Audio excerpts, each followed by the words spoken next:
A Agricultura BR segue falando de soja, agora trazendo as estimativas de produção para o Brasil. E é inegável, né, independente dos números que você esteja olhando, é inegável que teremos uma safra recorde no país, a colheita vai se adiantando. Os nossos telespectadores, produtores que entraram em contato na última semana e nesta semana também mostram uma aceleração em importantes estados produtores. Isso vai dando uma certeza ainda maior desse volume da oleaginosa. Para falar a respeito do último levantamento apresentado pela Stonex, nós vamos conversar agora ao vivo pela internet com a Ana Luísa Lodge, ela que é analista de mercados e participa do programa conosco. Ana Luísa, obrigado pela sua participação, obrigado por estar conosco. Bom, e a agência trouxe um número bem expressivo em relação às estimativas de produção de soja aqui no Brasil. O que vocês identificaram no campo já com esse andamento de colheita que segue muito atrasado, Ana Luísa? Boa tarde, seja bem-vinda. Boa tarde, eu que agradeço o convite.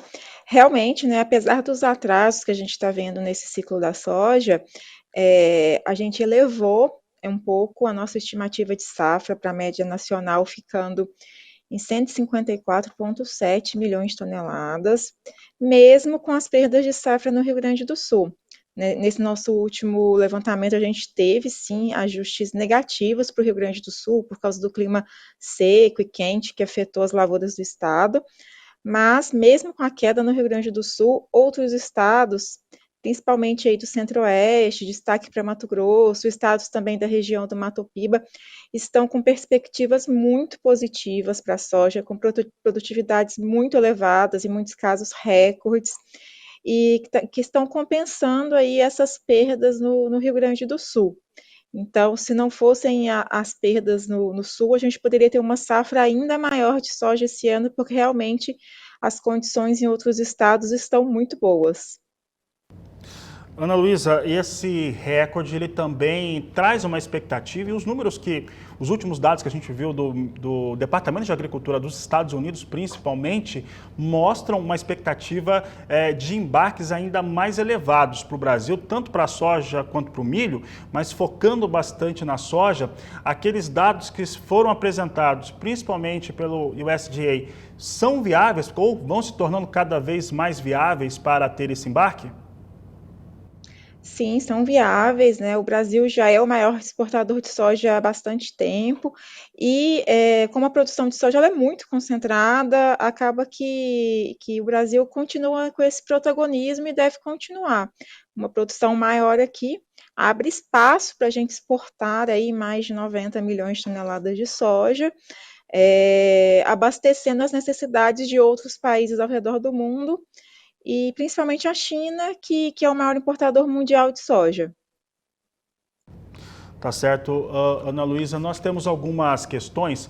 Consumo doméstico aqui no Brasil, principalmente relacionado à soja e milho, as cadeias produtivas integradas têm uma forte preocupação, não exatamente em relação a ter produto disponível, né, que chegam aqui para o canal do Boi, para a Agricultura BR, mas sim em relação aos preços praticados. O Brasil é agora um grande player também de mercado de milho, não só de soja, e pode, inclusive, superar, em algumas métricas, pode até superar os Estados Unidos neste ano de 2023. Como é que fica esse abastecimento no mercado interno aqui no Brasil para soja e para milho? E a Argentina, que tem uma quebra relevante para milho e para soja, a soja está com uma estimativa de 33 milhões e meio, de acordo com a Bolsa de Cereais de Buenos Aires, como que isso representa também dentro de um cenário que o produtor brasileiro, ou as indústrias brasileiras também precisam deste produto internamente? Olha, a gente não espera que vá faltar produto internamente, né? Mesmo com os preços continuando mais elevados. E esse cenário de preços aí que a gente está vendo, ele é muito resultado de uma situação mundial que a gente não está com folga, né, nos balanços aí de soja e de milho, se a gente olhar, inclusive em comparação a anos anteriores. Os Estados Unidos, por exemplo, que são os maiores produtores, consumidores e exportadores de milho, o Brasil pode ultrapassar as exportações em breve, mas eles não estão com um balanço folgado.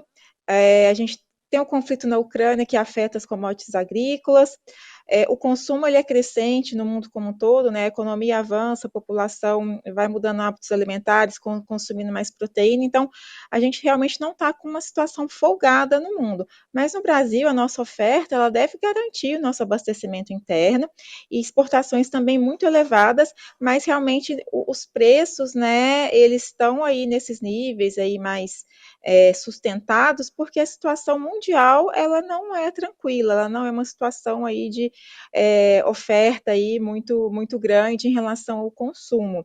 E com a Argentina, essa situação é mais um ponto que preocupa na situação do balanço mundial, porque a Argentina ela se destaca tanto na produção de soja quanto de milho, e esse ano, por causa da seca, que também afetou o Rio Grande do Sul, por causa do Laninha, o país vai consolidando aí perdas consideráveis para ambas as safras de soja e de milho, e inclusive a Argentina já está recorrendo até à importação de soja no Brasil.